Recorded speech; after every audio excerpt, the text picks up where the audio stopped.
పసిపాపలా పంతం పట్టవంటే కొరికేస్తా రెండు బుగ్గలు. అనబాటుగా ఒప్పో తప్పో అంటే కొడతారా చంప దెబ్బలు.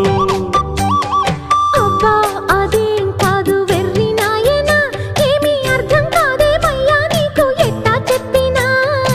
ఇచ్చేదేదో ఇస్తే సంతోషించనా, ఉత్తి మాటలతోనే ఊరిస్తుంటే ఊరుకుందున్నా. అంత బాహాటంగా అడిగేస్తావే పండరామయ్య, ఇదేం కాయ పండ నువ్వే చెప్పయ్యా. నాకేం తెలుసండే ఇవ్వాలి ఇవ్వాళైనా మీరు ఏది అది అమ్మాయి గారు.